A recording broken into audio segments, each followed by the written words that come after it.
আমি একটি বিষয় নিয়ে আলোচনা করে আসছি, গত 3 জুমাতে এই বিষয় নিয়ে কথা বলেছি। আজকে এই বিষয়টির সমাপ্তি টানার চেষ্টা করব ইনশাআল্লাহ। আল্লাহ রাব্বুল আলামিন আমাকে তৌফিক দান করুন। আমি নিজকে সহ আপনাদের সকলকেই নসিহা করব, পরামর্শ দেব, আলোচনা থেকে শিক্ষা নেওয়ার বিশেষ অনুরোধ জানাবো। আল্লাহ রাব্বুল আলামিন আমাদের ভুলগুলোকে চিহ্নিত করে তা থেকে উঠে আসার তৌফিক দান করুন, আমিন। আমি যে বিষয় নিয়ে কথা বলছি তা হচ্ছে এই মুসলিম উম্মাহ এর মধ্যে ঐক্যতা প্রতিষ্ঠার উপায়সমূহ। আমরা আমাদের মাঝে কিভাবে ঐক্যতা প্রতিষ্ঠা করব, যে বিষয়গুলো নিয়ে আমরা ভাবব অত্যন্ত গুরুত্বপূর্ণ বিষয়। আমরা হয়তো ভাবতেই পারি না যে আমাদের মাধ্যমে এসব কিছু ঘটে যাচ্ছে। আল্লাহ রাব্বুল আলামিন আমাদেরকে ক্ষমা করুন। সাধারণত যে বিষয়টি নিয়ে কথা বলছি এ বিষয়টি যারা ইসলামকে বেশি মানতে চায়, যারা কোরআন সুন্নাহর বেশি কাছাকাছি থাকতে চায়, যারা সহিহ সুন্নাহ এর আমলকারী বলে দাবিদার, তাদের মধ্যেই এই বিষয়গুলো বেশি জোরালো, বেশি ভয়ঙ্কর হয়ে মাথাচাড়া দিয়ে উঠছে। আমরা হয়তো নিজের ভুলগুলোকে নিজে ধরতে পারছি না, যে ভুলগুলো হয়তো আমার মধ্যে আছে, আপনাদের মধ্যে আছে। আল্লাহ রাব্বুল আলামিন আমাদেরকে স্বচ্ছ সুন্দর জ্ঞান দান করুন, যে জ্ঞানের মাধ্যমে আমরা আমাদের নিজের ভুলকে চিহ্নিত করতে পারবো, আমিন। আমি আজকে এ বিষয়ের আলোচনা করতে গিয়ে আমি মোট 8টি উপায় নিয়ে কথা বলছিলাম। 7ম এবং 8ম নম্বর উপায় নিয়ে কথা বলে আসছি। সে বিষয়ের উপর কথা বলতে গিয়ে আজকে যে কথাটি বলবো তা হচ্ছে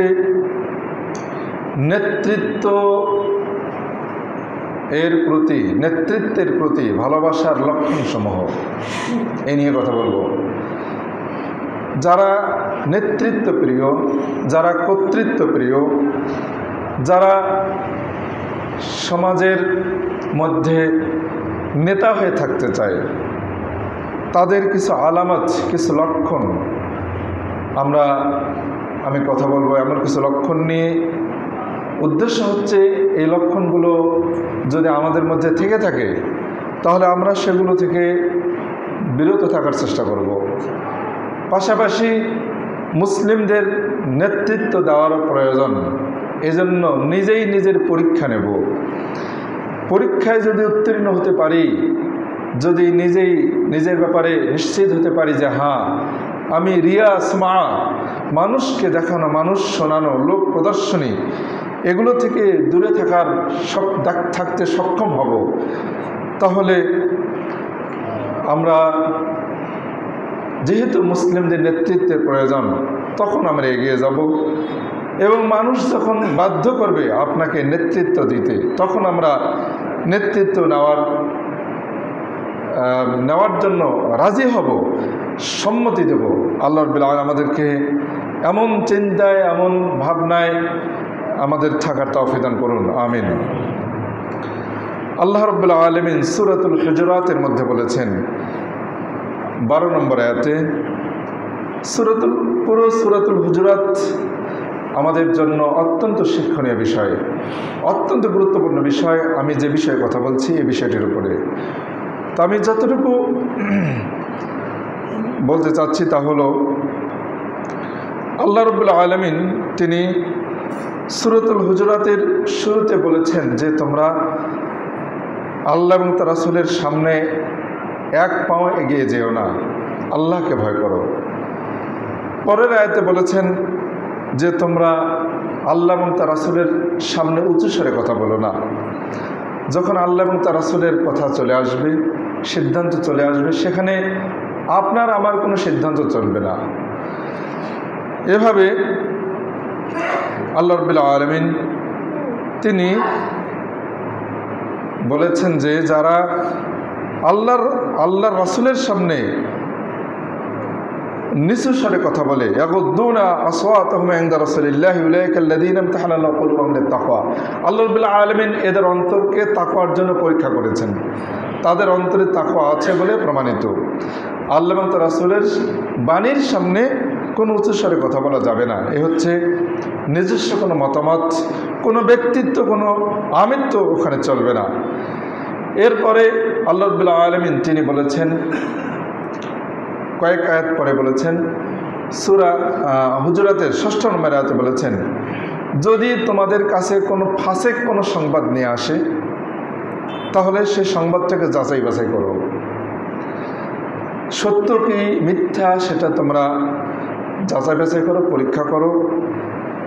যা কানে আসবে সেটা নিয়েই মাথা চারা দিলে চলবে না, সেটা নিয়ে মাথা গরম করলে চলবে না, সেটা নিয়েই কথা বলা যাবে না। আপনার কাছে কোনো ভাইয়ের ব্যাপারে কোনো সংবাদ আসলো, কোনো একটা কথা পৌঁছলো, যেটা হয়তো কোরআন সুন্নাহর দিক থেকে হয়তো কোরআন সুন্নাহ বিরোধী বা অন্যায়মূলক কোনো বিষয়, এমন কোনো বিষয় যদি আপনার কানে চলে আসে তাহলে সেটা নিয়ে যাচাই বাছাই করতে হবে, সেটা নিয়ে কখনো এলোমেলো কথা বলা যাবে না। আর যদি বাস্তবেই যে কথাটা আপনার কাছে আসছে কানে আসছে সেটাই যদি সে বলে থাকে তাহলেও তার পজিটিভ দিক ভাবতে হবে, তার সূচক বিষয়টি আপনাকে ভাবতে হবে, এটাকে সমাধানের দিক ভাবতে হবে, এটাকে বিপরীত দিকে না নেওয়ার চেষ্টা করতে হবে। আল্লাহ রাব্বুল আলামিন তিনি এরপরে বলেছেন যে কিছুক্ষণ পরে বলেছেন 9 নম্বর আয়াতে বলেছেন যে যদি মুমিনদের মধ্যে দুটি দল ঝগড়ায় লিপ্ত হয় তাহলে তাদের মধ্যে সমাধান করে দাও, তাদের মধ্যে সমাধান করে দাও।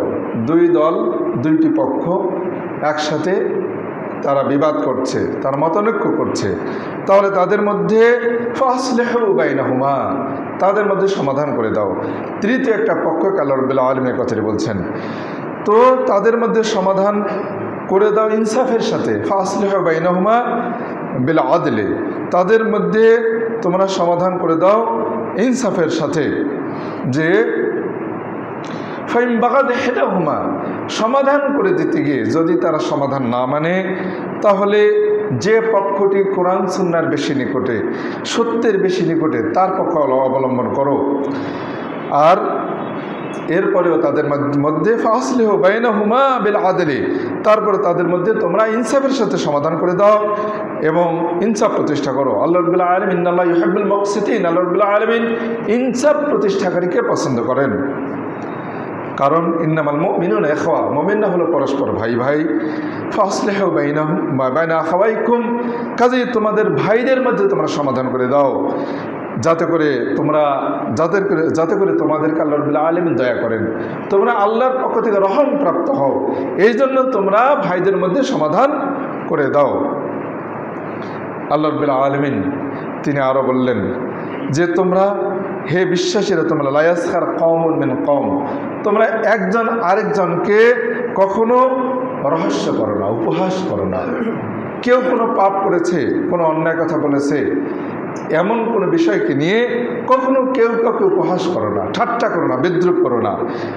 কারো পক্ষ থেকে কোনো ভুল হতেই পারে, অন্যায় কোনো পরিলক্ষিত হতেই পারে, এই জন্য কখনো তোমরা কাউকে নিয়ে ঠাট্টা বিদ্রুপ করো না। তো হতে পারে আসা আন ইয়াকুনু খায়রাম মিনহুম, যারা ঠাট্টা করছে তাদের চেয়ে যাদেরকে নিয়ে ঠাট্টা করা হচ্ছে তারা আল্লাহর কাছে বেশি প্রিয় হতে পারে, এটা হতে পারে। আমরা ভিতরের খবর কি জানি? আমরা জানি, আমরা তো বাহ্যিক বিষয়ের উপরে সবসময় সিদ্ধান্ত দিই, ফয়সালা করি। যাকে নিয়ে আপনি ঠাট্টা করছেন, বিদ্রুপ করছেন, যাকে নিয়ে কথা বলছেন, হতে পারে সে আল্লাহর কাছে বেশি প্রিয় ঠাট্টাকারীর চেয়ে, আপনার চেয়ে।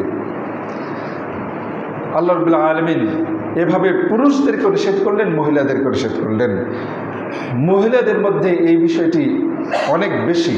তারা একে অপরকে সবসময় ঠাট্টা বিদ্রুপ করে, উপহাস করে, তুচ্ছ তাচ্ছিল্য করে।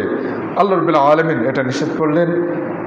এরপরে আল্লাহ রাব্বুল আলামিন যে কথাটি বললেন 9 নম্বর আয়াতে বলছেন, না 12 নম্বর আয়াতে বলছেন সূরাতুল হুজুরাতের মধ্যে, ইয়া আল্লাযীনা আমানু ইজতানিবু কাসীরাম মিনাদ-দন, তোমরা বেশি বেশি ধারণা করা থেকে বিরত থাকো, বেশি ধারণা করা থেকে বিরত থাকো।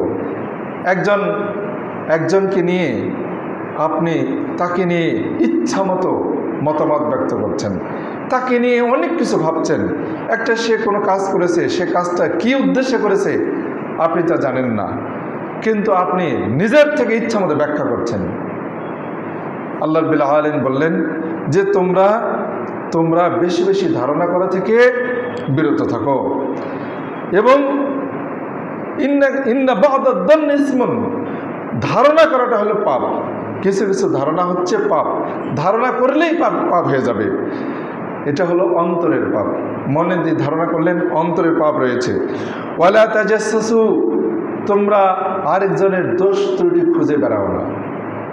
কে কি দোষ করেছে এটা তোমরা খুঁজে বেড়াও না। ওয়ালা ইয়াগতাব বা'দুকুম বা'দা, তোমরা একজন আরেকজনের গীবত করো না। গীবত কাকে বলা হয়? আল্লাহ রাসূল সাল্লাল্লাহু আলাইহি ওয়াসাল্লাম তো সহিহ হাদিসে স্পষ্ট বলেছেন গীবত কাকে বলা হয়। একজন মুসলিম ভাইয়ের মধ্যে বাস্তবে একটা দোষ আছে, সেই দোষটা যদি তার অনুপস্থিতিতে আপনি অন্যের কাছে বলেন, তার দোষটা নিয়ে আপনি চর্চা করেন, কথা বলেন তার অনুপস্থিতিতে, ওই ভাই কখনো চায় না যে আপনি তার দোষ নিয়ে কথা বলেন, সেটা সে অপছন্দ করছে। এভাবে কারো বাস্তব কোনো দোষ, সত্যিকারের দোষ নিয়ে, আসলেই দোষ, আসলেই পাপ করে, আসলেই অন্যায় করে, জেনা করে, আসলেই অন্যায় কাজ করছে, এই দোষটা তার অগোচরে, তার অনুপস্থিতিতে আপনি তার দোষটা নিয়ে যদি কথা বলেন তাকে ছোট করার উদ্দেশ্যে, তাহলে আল্লাহ বললেন এটা হচ্ছে যে গীবত। এই গীবত তোমরা গীবত করো না, তোমাদের একজন আরেকজনের গীবত করো না। গীবত করলে কি হয়, বাস্তবেই একটা দোষ আছে, সেই দোষটা নিয়ে যদি আপনি কথা বলেন তাহলে কি হবে, যে আইয়ুহিব্বু আহাদুকুম, তোমাদের কেউ কি পছন্দ করে তার মৃত ভাইয়ের গোশত খাওয়াকে? মৃত ভাইয়ের গোশত খাওয়া, মানুষকে হত্যা করা হারাম। হারাম কিনা? হারাম। মৃত ভাইয়ের গোশত খেতে হলে তাকে হত্যা করতে হবে, মানুষকে হত্যা করতে হবে, মানুষকে হত্যা করতে হবে। এরপর তার গোশত খেতে হবে, তাকে কাটতে হবে, তাকে ছিলাতে হবে, চামড়া ছিলাতে হবে, গোশত টুকরো টুকরো করে রান্না করতে হবে, তারপর মজা করে খেতে হবে। কতগুলো ভয়ঙ্কর বহু কাজের সমন্বয় সেখানে ঘটছে। আল্লাহ রাব্বুল আলামিন তিনি বলছেন, তোমাদের কেউ কি চায় যে তার মৃত ভাইয়ের গোশত খেতে? গীবত করা হচ্ছে এত বড় একটি মহা অন্যায়, গীবত করো না। এবং আল্লাহ বললেন ওয়াত্তাকুল্লাহ, তোমরা আল্লাহকে ভয় করো, ইন্নাল্লাহা তাওয়াবুর রহিম, আল্লাহ রাব্বুল আলামিন তওবা গ্রহণকারী এবং ক্ষমাশীল। যদি কেউ এই অন্যায়গুলো করে আল্লাহর কাছে তওবা করে, আল্লাহ রাব্বুল আলামিন তার তওবাকে কবুল করবেন, ক্ষমা করবেন। কোরআনের যে কোনো আয়াতে যেখানেই যে কোনো অন্যায়ের পরে যদি আল্লাহ এই শব্দগুলো বলেন যে তাওয়াবুন রাহিমুন গফুরুন গফফারুন, এই ধরনের যদি কোনো শব্দ আল্লাহ রাব্বুল আলামিন প্রয়োগ করেন, ইঙ্গিত পাওয়া যাচ্ছে স্পষ্ট যে ওই পাপের জন্য যদি কোনো ব্যক্তি আল্লাহর কাছে তওবা করে তাহলে আল্লাহ রাব্বুল আলামিন তার ওই পাপকে ক্ষমা করে দেবেন। এটা সুসংবাদ। এই আয়াতের পরে এই শব্দটি আল্লাহর পক্ষ থেকে, এটি হচ্ছে সুসংবাদ। কাজেই আমরা এই আয়াতগুলোকে সামনে রেখে কিছু নেতৃত্ব প্রিয় যারা, তাদের বিষয়ে কিছু কথা বলবো। যারা নেতৃত্ব প্রিয়, এটা হচ্ছে একটা অন্তরের বিষয়। নেতৃত্বকে ভালোবাসা এটা অন্তরের বিষয়। আমরা কাউকে খাস করে বলতেছি না, আমভাবে সতর্কতার জন্য এই বিষয়গুলো নিয়ে আমরা একটু পর্যালোচনা করব। এটা একটি রোগ, ভয়ঙ্কর রোগ, মহারোগ, এটি ধ্বংসাত্মক রোগ। এই রোগ চিহ্নিত যদি কোনো ব্যক্তি করতে না পারে তাহলে তিনি এই রোগে আক্রান্ত হয়ে সে ধ্বংসের মুখোমুখি হতে পারে, তার বহু ইবাদত নষ্ট হয়ে যেতে পারে। এই রোগের কিছু আলামত কিছু আলামত ফুজাইল বিন ইয়াজ রাহিমাহুল্লাহ, ফুজাইল বিন ইয়াজ অনেক বড় একজন ভালো ব্যক্তি, লা উযাক্কি আলাল্লাহ, আল্লাহ রাব্বুল আলামিনের উপর দিয়ে কারো গায়েবের ব্যাপারে কারো বিষয়ে গায়েবের খবর আমরা দেব না। আল্লাহ রাব্বুল আলামিন তার পক্ষ থেকে অনেক উক্তি আসে, আমরা এমন ব্যক্তির এই উক্তিগুলো আমরা সাধারণত শিক্ষার জন্য প্রয়োগ করে থাকি, বলে থাকি আল্লাহ রাব্বুল আলামিন এই ফুজাইল বিন ইয়াজকে জান্নাতবাসী করুন রাহিমাহুল্লাহ, আল্লাহ তাকে দয়া করুন। তিনি বলেছেন, মা মিন আহাদিন আহাব্বার রিয়াসা ইল্লা হাসাদা ওয়া বাগা ওয়া তাতাব্বা উয়ুবান নাস ওয়া কারিহা ইউযকারা আহাদুন বিখাইরিন। তিনি বলেছেন যে এমন কোনো ব্যক্তি নাই যে ব্যক্তি নেতৃত্বকে পছন্দ করে সে কয়েকটি অন্যায় করে। কি কি? হাসাদা, সে হিংসা করবে। যে নেতৃত্বকে পছন্দ করে সে কি করে? হিংসা করে। 2 নম্বর বাগা, সে সীমালঙ্ঘন করবে। 3 নম্বর তাতাব্বা উয়ুবান নাস, সে মানুষদের দোষ ত্রুটিকে খুঁজে বেড়াবে। কে কি দোষ করে এই দোষগুলো সে খুঁজে বেড়াবে, শুধু মানুষের দোষ খুঁজে বেড়াবে। অকারিহা, এবং সে অপছন্দ করবে আই ইউযকারা আহাদুন বিখাইর, কারো ভালো গুণ তার কাছে উল্লেখ করা হোক, এটা কখনো সে চায় না। অন্য কোনো ভাইয়ের ভালো গুণ তার কাছে বলা হোক, এটা সে চায় না। যদি কখনো কোনো ভাইয়ের ভালো গুণ তার কাছে বলা হয় তাহলে সে তৎক্ষণাৎ ক্ষিপ্ত হয়ে যায়, রেগে যায়, রাখো এসব, তার এসব গুণের কথা রাখো, সে এই করে ইত্যাদি, যেগুলো তার ধারণা প্রসূত। তো এই বিশেষ দার্শনিক পণ্ডিত ব্যক্তি তিনি নেতৃত্ব প্রিয় যারা তাদের এই দোষগুলোর কথা তুলে ধরেছেন। আমার মনে হয় এই যে অনেক বড় গবেষক, তিনি তো গবেষণা করে কথাগুলো বলেছেন, এর বাস্তবতা কি আজকে আমাদের মধ্যে পাচ্ছি? মনে হয় 100 পাই, কোনো কমতি নেই, কোনো ঘাটতি নেই, পুরোপুরিভাবে পাই। কাজেই বোঝা যাচ্ছে যারা নেতৃত্ব প্রিয়, সূরাতুল হুজুরাতে একটু আগে যে আয়াতগুলোর ব্যাপারে, যে আয়াতগুলোর সারসংক্ষেপ আমরা জানতে পারলাম, যেগুলো যে অন্যায়গুলো করতে আল্লাহ রাব্বুল আলামিন নিষেধ করেছেন, সেই অন্যায়গুলো ওই অন্যায়গুলো সবই বোঝা যাচ্ছে এই কথাটুকুর মধ্যে চলে আসছে যে যারা নেতৃত্ব প্রিয়তে তারা এই কাজগুলো করে, অন্যের দোষ খুঁজে বেড়ায়, তা প্রচার করে, কারো প্রশংসা করা হলে সে মন খারাপ করে, অন্যকে ছোট করে নিজের অবস্থান উঁচু করে দেখানোর চেষ্টা করে, নিজের চেয়ে ভালো কোনো দিনী ব্যক্তি হোক, কোনো আলেম হোক, কোনো ব্যক্তি হোক, কারো নাম তার সামনে বলা হোক, এটা সে চায় না। আল্লাহ রাব্বুল আলামিন আমাদেরকে, আমাদের মধ্যে, আমি আমাকেও নসিহত করব, আমাদের মধ্যে যদি এ ধরনের ভুল ত্রুটি থাকে আল্লাহ আমাদের ক্ষমা করুন। আমরা একেবারে তুচ্ছাতি তুচ্ছ, একেবারে নগণ্য আল্লাহর একটা সৃষ্টি, জীব প্রাণী, আমাদের আমিত্ব ব্যক্তিত্ব বলতে কিছু নাই। আল্লাহ রাব্বুল আলামিন তাওহীদের কাছে আমরা আমাদের সব কিছুকে বিলিয়ে দিতে চাই। আল্লাহ আমাদের তো ক্ষমা করুন, তৌফিক দান করুন, আমিন রাহমাকুল্লাহ। এরপরে ভালো মানুষের গুণাবলী গোপন করে রাখাটা হচ্ছে নেতৃত্বপ্রিয় ব্যক্তিদের জন্য বিশেষ একটা দিক। সে ভালো মানুষদের গুণাবলীকে গোপন করে রাখে এই ভয়ে যে লোকেরা যদি তার বদলে ওই ব্যক্তিকে অনুসরণ করে, ভালো ব্যক্তির গুণাবলীকে গোপন করে রাখে। কেন? এই ভয়ে যে যদি তার ভয়ে, যদি তাকে বাদ দিয়ে ওই লোককে অনুসরণ করে, নিজের প্রতি মনোযোগকে ধরে রাখতে অন্যের মাহাত্ম্যকে আড়াল করে, নেতৃত্ব হারালে দুঃখ পাওয়া, নেতৃত্ব হারালে সমাজের বিশেষ স্থানে যেতে পারল না, কোন একটা ইসলামী সংগঠন হলো সেখানে তার বিশেষ পদ থাকলো না, এই বিশেষ জায়গায় বিশেষ পদ বা নেতৃত্ব এ ধরনের কোনো যদি না থাকে তাহলে সে এজন্য কষ্ট পায়, দুঃখ পায়। আমি যে লেখা থেকে আপনাদেরকে শোনাচ্ছি, তিনি একটি উদাহরণ নিয়ে এসেছেন।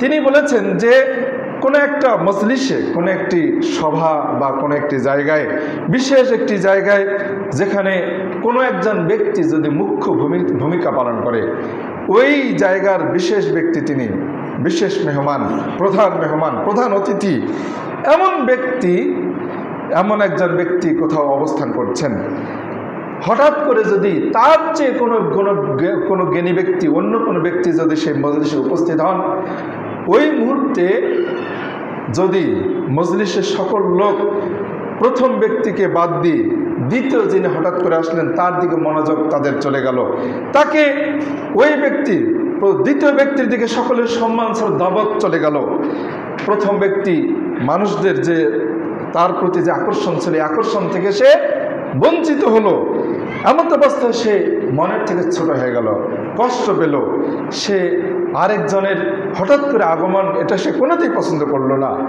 এটি হচ্ছে নেতৃত্ব প্রিয় হওয়ার একটি আলামত, চিহ্ন।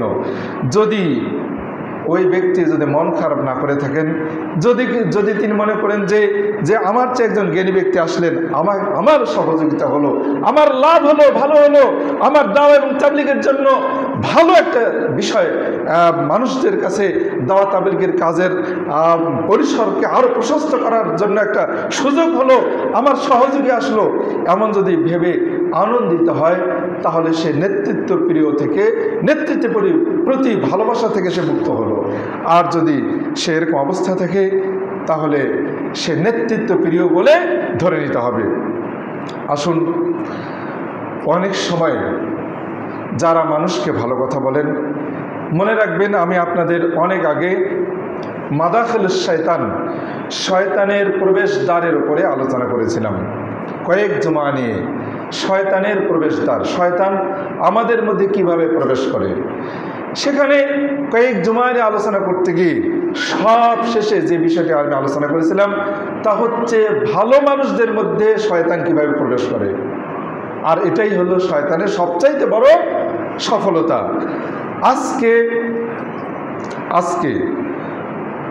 সবচাইতে পরস্পরে হিংসার মধ্যে কারা জড়িত? কারা? যারা মসজিদে নিয়মিত আসে, যারা ইসলামের অনেক ভালো ভালো কাজ করে, তারাই কেবলমাত্র পরস্পর হিংসার মধ্যে সবচেয়ে বেশি জড়িত। আমরা অন্যদের প্রতি যতটুকু হিংসুক তার চেয়ে বেশি হিংসুক আমাদের সমান সমান যারা, বা আমাদের চেয়ে একটু ভালো বেশি গুণে গুণান্বিত, আমার মতো যারা কাজ করে, আপনার মতো যারা কাজ করে, তাদের সাথে আমাদের হিংসা বিদ্বেষটা বেশি। আল্লাহ রাব্বুল আলামিন আমাদেরকে এমন ভয়ঙ্কর অবস্থা থেকে উঠে আসার তৌফিক দান করুন, আমিন। অনেক ভালো মানুষ আছেন যারা মানুষকে ভালো কথা বলেন, ভালো চিন্তায় সমাজে আছেন, কিন্তু থাকতে থাকতেও এরপরেও দেখা যায় যে অনেক সময় তার মধ্যে নেতৃত্বের প্রতি ভালোবাসার একটা নমুনা অন্তরের মধ্যে জন্ম নেয়, সৃষ্টি হয়।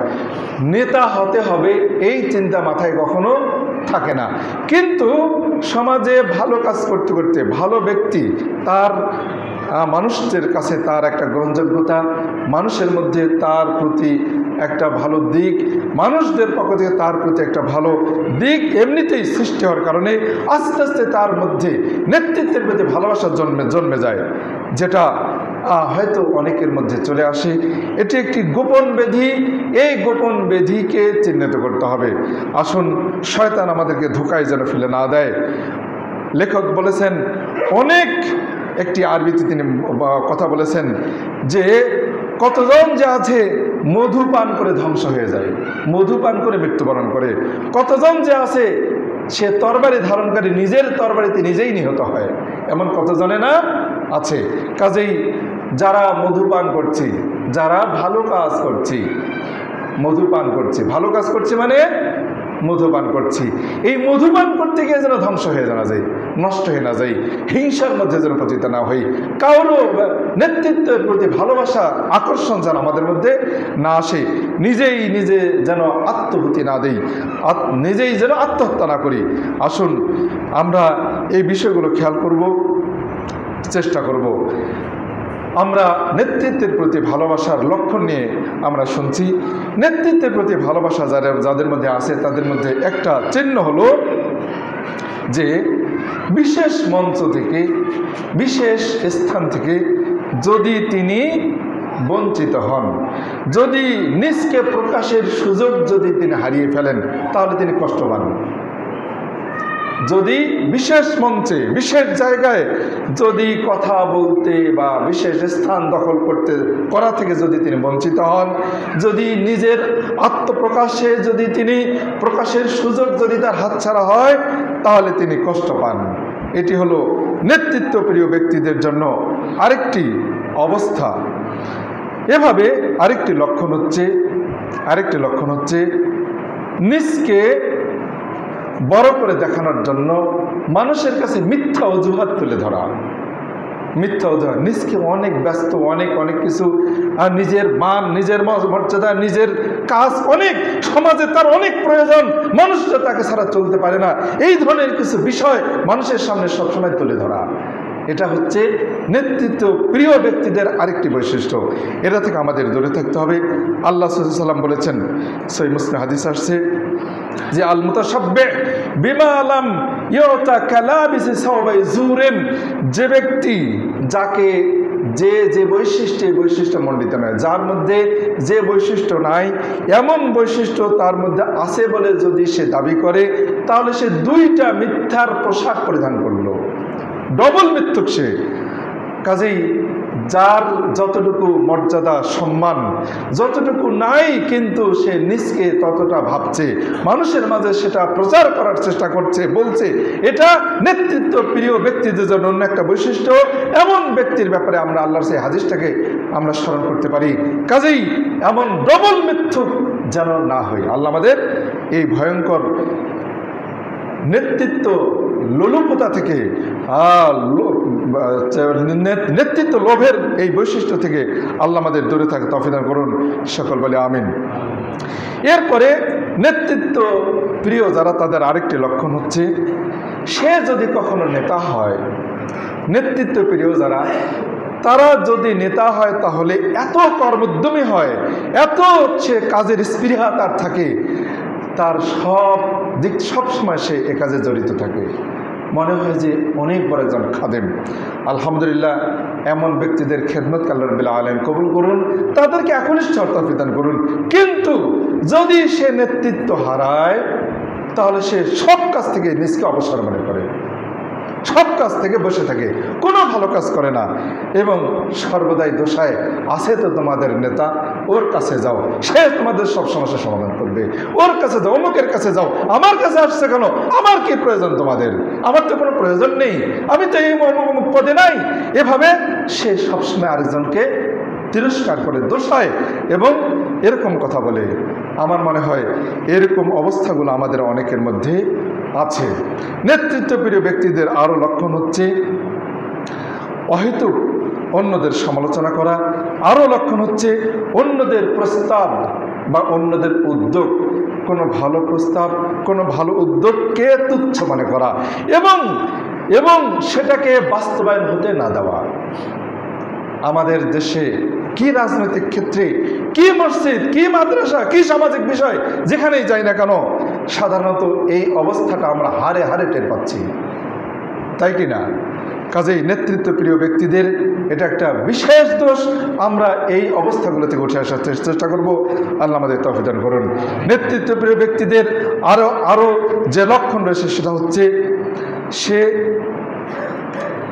যে কাজে অংশগ্রহণ করেনি সেটা ব্যর্থ করে দেওয়ার জন্য সর্বাত্মক চেষ্টা করবে। সে যে কাজে অংশগ্রহণ করেনি, যে কাজে সে যায়নি, যে কাজে তাকে ডাকা হয়নি, যে কাজে তার মতামত দেওয়া হয়নি, ওই কাজটাকে বাস্তবায়ন করতে না দেওয়ার জন্য সর্বাত্মক চেষ্টা করা। এটা হলো নেতৃত্বপ্রিয় ব্যক্তিদের জন্য অন্যতম একটি বৈশিষ্ট্য। এবং আরও বৈশিষ্ট্য হচ্ছে, আরও দোষ হচ্ছে নিজের মতের উপরে অনড় থাকা। আরও দোষ হচ্ছে ভুল প্রমাণিত হলেও তার মতামত, তার ইচ্ছাটা ভুল প্রমাণিত হলেও সে সেটা ছাড়তে চায় না। আসুন, আমরা এই দোষগুলো কেন, কি কারণে? আসলে আমরা আল্লাহ রাব্বুল আলামিন এবং তার রাসূলের বাণী থেকে আমরা উদাসীন। আল্লাহ সাল্লাম বলেছেন, ইমাম আহমদ হাদিসটি নিয়ে এসেছেন 22,300 নম্বর হাদিসে, ইমাম তাবারানী নিয়ে এসেছেন 7,724 নম্বর হাদিসে। আল্লাহ সাল্লাম বলেছেন, মা মিন রাজুলিন আমরা আশারাতিন, এমন কোনো ব্যক্তি নাই যে 10 জন বা 10-এর ঊর্ধ্বে, কোনো 10 জন বা 10-এর ঊর্ধ্বে ঊর্ধ্ব সংখ্যক কিছু ব্যক্তির নেতৃত্ব দিচ্ছে। এমন যে কোনো ব্যক্তি, যেই এমন নেতা ব্যক্তি আছে 10 বা 10-এর ঊর্ধ্বের নেতা ব্যক্তি, ইল্লা আতাল্লাহ বা গুলুলান, সে কিয়ামতের দিনে তার 2 হাত কাঁধের সাথে বাঁধা অবস্থায় আল্লাহ রাব্বুল আলামিনের সামনে হাজির হবে। 2 হাত এভাবে বেড়ি পড়া অবস্থায়, কাঁধের সাথে বেড়ি পড়া অবস্থায়, বাঁধা অবস্থায় আল্লাহর কাছে হাজির হবে। এরপর ফাক্কাহু বাররুহু আও আওসাকু ইসমুহু, এরপর হয় তার নেকির কাজগুলো তাকে তার বাঁধন খুলে দেবে, অথবা তার পাপ তাকে আরো বেঁধে দেবে, যে কোনো একটি। এই হাদিসে শেষের অংশে যেটা আসছে, গত জুমে আমরা শুনেছিলাম যে নেতৃত্বের প্রথম অবস্থা হচ্ছে গালিগালাজ, আর মধ্যম অবস্থা হচ্ছে অনুতপ্ত হওয়া, আফসোস করা, আর শেষ অবস্থা হচ্ছে কিয়ামতের দিনে লাঞ্ছিত হওয়া, অপমানিত হওয়া। আসুন আমরা আল্লাহ রাব্বুল আলামিনের এই বাণীগুলো স্মরণ করব। আল্লাহ রাসূল বলেছেন, একটি হাদিসে আসছে, হাদিসটি হচ্ছে সময় অল্প, হাদিসটি সাদ বিন আবি ওয়াক্কাস সাহাবী থেকে। সাদ বিন আবি ওয়াক্কাস সেই জান্নাতের সুসংবাদপ্রাপ্ত 10 জন সাহাবীর একজন। সাদ বিন আবি ওয়াক্কাস সাহাবী, তিনি ফিতনার সময় সেই আবু বকর সেই ওসমান রাদিয়াল্লাহু আনহুর যুগে ওসমান রাদিয়াল্লাহু আনহুকে যখন হত্যা করা হয়েছিল, তখন যে কোনো ফিতনায় তিনি জড়িত ছিলেন না। তিনি সবসময় দূরে থাকার চেষ্টা করেছিলেন। এমনকি তিনি ঘরে অবস্থান করেছিলেন, তার পরিবারের লোকজনকে বলেছিলেন, বাহিরে কি ঘটছে আমাকে কোনো সংবাদ দেবে না। সাদ বিন আবি ওয়াক্কাস তিনি এই কথাটি তার পরিবারের লোকজনদেরকে বলেছিলেন। তো এই হাদিসটি সহিহ মুসলিমের 2965 নম্বর হাদিসে আসছে। তিনি মদিনা থেকে প্রায় 10 মাইল দূরে আকিক নামক স্থানে তিনি তার উটের পালকে নিয়ে সেখানে অবস্থান করছিলেন, যাতে করে মদিনায় যে নেতৃত্ব নিয়ে যে দ্বন্দ্ব চলছে এর থেকে তিনি মুক্ত থাকেন। তো সেখানে তিনি সেই স্থানে তিনি তার উট পালকে নিয়ে অবস্থান করছিলেন। তো তার ছেলে তার সাথে সাক্ষাৎ করতে গিয়েছিলেন। সাক্ষাৎ করতে যখন গেলেন, দূর থেকে তার ছেলেকে দেখতে পাওয়া মাত্রই তিনি আল্লাহর কাছে বলছেন, হে আল্লাহ, আমি এই ছেলেটির কাছ থেকে, এই আরোহী যে আসছে তার কাছ থেকে আমি তোমার কাছে আশ্রয় চাই। সে কি না সংবাদ আমাকে দেবে, তার সব অন্যায় থেকে আমি, তার অনিষ্ট থেকে হে আল্লাহ তোমার কাছে আমি আশ্রয় চাই। এইভাবে তার ছেলের ব্যাপার আল্লাহর কাছে তিনি দোয়া করছেন। এরপর তার ছেলে যখন তার কাছে চলে আসার পর তার ছেলে বলছেন, হে আমার পিতা, আপনি কি খুশি যে আপনি একটি মরুভূমির বাসিন্দা, আপনি এখানে আপনার পশুকে নিয়ে ব্যস্ত আছেন, চড়াচ্ছেন, আর লোকেরা ওদিকে মদিনায় খেলাফত নিয়ে প্রতিযোগিতা করছে, আপনি এতে খুশি, রাজি? তিনি তার ছেলে সাদের বুকে আঘাত করে বলেছিলেন আসকাতা, তিনি তাকে তার বুকে আঘাত করে বলে, চুপ করো, ফাইন্নী সামিআতু রাসূলুল্লাহ সাল্লাল্লাহু আলাইহি ওয়াসাল্লাম, আমি আল্লাহ রাসূলের কাছ থেকে বলতে শুনেছি। তিনি বলেছেন, ইন্নাল্লাহা ইউহিব্বুল আবদা, আল্লাহ রাব্বুল আলামিন ভালোবাসেন, পছন্দ করেন আবদা, ওই বান্দাকে, আত-তাকিয়া, যে আল্লাহ ভীরু, আল গানিয়া, এবং যে কারোর প্রতি মুখাপেক্ষী নয়, এবং আল খাফি, যে মানুষের কাছে গোপন, যার নাম কেউ জানে না, যে মানুষের কাছে অজানা, এমন ব্যক্তিকে আল্লাহ রাব্বুল আলামিন ভালোবাসেন। কাজেই তিনি কি করেছিলেন? নেতৃত্ব থেকে, কর্তৃত্ব, এই ধরনের সব রকমের অবস্থা থেকে দূরে থাকার চেষ্টা করেছিলেন। আল্লাহ রাসূল বলেছেন, হাদিসগুলো আমরা একটু স্মরণ করব। আল কুযাতু সালাসাতুন, বিচারক 3 প্রকার, ইসনানি ফিন্নারে, 2 প্রকার বিচারক যাবে জাহান্নামে, 2 প্রকার শাসক যাবে জাহান্নামে, 2 প্রকার নেতা যাবে জাহান্নামে, আর এক রকম বিচারক যাবে হলো জান্নাতে। রজুলুন আলিমাল হাক্কা, প্রথম বিচারক যে জান্নাতে যাবে, যে জাহান্নামে যাবে, যে 2 জন বিচারক জাহান্নামে যাবে। একজন যে সত্যকে জানে এবং ফাকাজা বিহি, যে ফাকাজা বিহি ফাহুয়া ফিল জান্নাহ, যে প্রথমে হচ্ছে ওই ব্যক্তি যে জান্নাতে যাবে, যে সত্যকে জানে এবং সত্য অনুসারে বিচার করলো, এই ব্যক্তি জান্নাতে যাবে। ওয়ারাজুলুন, আর দ্বিতীয় যে ব্যক্তি, রাজুলুন কাযা লিন-নাস, মানুষের বিচার ফয়সালা করলো অজ্ঞতা অবশত, জানে না, কোনো জ্ঞান নেই, জ্ঞান ছাড়া বিচার করলো, এ ফাহুয়া ফিন্নার, এ জাহান্নামে যাবে। ওয়ারাজুলুন, আর দ্বিতীয় যে ব্যক্তি জাহান্নামে যাবে, রাজুলুন জারা ফিল হুকমে, যে বিচারে সবসময় মানুষের উপরে জুলুম করে, মানুষের উপরে জুলুম করে, অন্যায় করে, এমন ব্যক্তি জাহান্নামে যাবে। যা হোক, বিচার করতে গিয়ে সত্য ফয়সালা দেওয়া এটা ভয়ঙ্কর একটা অত্যন্ত কঠিন কাজ, অনেক বড় কাজ। নিজের ছেলের বিরুদ্ধে সত্যের ফয়সালা দিতে হবে, নিজের আত্মীয়ের বিরুদ্ধে ফয়সালা দিতে হবে, নিজের এলাকার লোকের বিরুদ্ধে ফয়সালা দিতে হবে, নিজের বাবার বিরুদ্ধে, নিজের মায়ের বিরুদ্ধে ফয়সালা দিতে হতে পারে, নিজের আত্মীয় স্বজনদের বিরুদ্ধে ফয়সালা দিতে হতে পারে। কাজেই এই যে সত্যের ফয়সালা দেওয়া দিতে গিয়ে নিজেদের আপনজনদের উপরে স্বজনপ্রীতি করতে গিয়ে মানুষ, বিচারকরা সাধারণত অন্যায় করে, এটাই বেশি।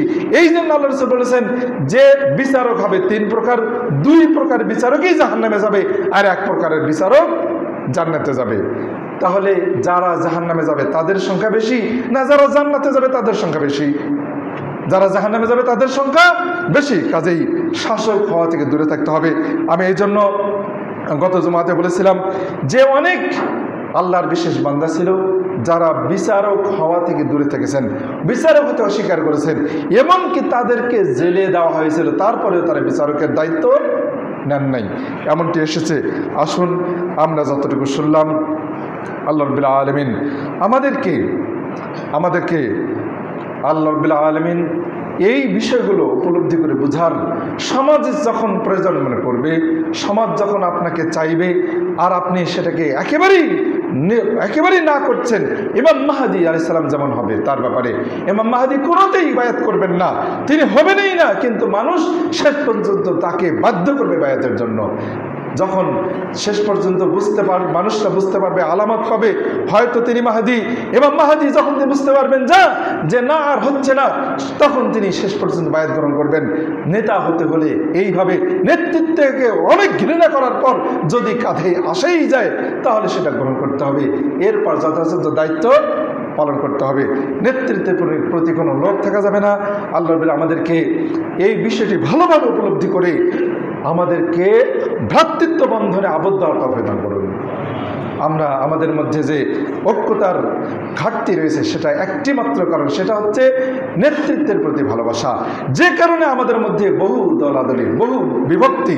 আজকে ভালো মানুষদের মধ্যে যারা সহিহ সুন্নাহর প্রতি দাওয়াত দেয় তাদের মধ্যে দলাদলি বেশি, ওইরকমই যেমন মুশরিকদের মধ্যে দলাদলি, যেমন কাফেরদের মধ্যে দলাদলি, এমনকি সহিহ সুন্নাহর দাওয়াত যারা দেয় তাদের মধ্যে দলাদলির সংখ্যা মনে হয় যে আরও বেশি হয় কিনা। আল্লাহ রাব্বুল আমাদেরকে মাফ করুন, ক্ষমা করুন। কাজেই দলাদলি এটি ভালো আলামত না খারাপ আলামত? এটা অনৈক্যতার মাধ্যম না ঐক্যতার মাধ্যম? হ্যাঁ, আমরা বিষয়টি খেয়াল করব, বুঝবো। যদি সত্যিকারে যদি আমরা কোরআন এবং সুন্নাহর উপর আমলকারী হই তাহলে কিভাবে ঐক্যতা নিয়ে আসা যায় সেটা আমরা চেষ্টা করব। আল্লাহ রাব্বুল আমাদেরকে মুসলিম এই ছোট্ট পরিসরে এই মসজিদ থেকেই হোক না কেন আমরা সকলে এক হই, এরপর আস্তে আস্তে সামনের দিকে যদি আমাদের দাওয়াতি পরিসরকে আমরা বিস্তীর্ণ করতে পারি, আল্লাহ যদি আমাদেরকে কবুল করেন, আল্লাহ আমাদেরকে তৌফিক দান করেন, সকলে আমিন। আমরা ঐক্য হবে ইনশাআল্লাহ। আমরা একাধিক নেতৃত্ব, একাধিক কর্তৃত্ব এটা আমরা কখনো চাই না, না কখনো নয়। একমাত্র মানহাজ আমি আল্লাহ রাসূল এবং সাহাবাদের মানহাজ, সাহাবাদের যে সিলেবাস, তাদের যে বৈশিষ্ট্য, তাদের যে চরিত্র, সেটা নিয়ে কথা বললাম। বর্তমান এই আধুনিক নেতৃত্বের যে মানহাজ, এটাকে আমরা ত্যাগ করব, এটা থেকে বিরত থাকার চেষ্টা করব। আল্লাহ আমাদেরকে সেই তৌফিক দান করুন, সকলে আমিন আমিন রহমাকুমুল্লাহ।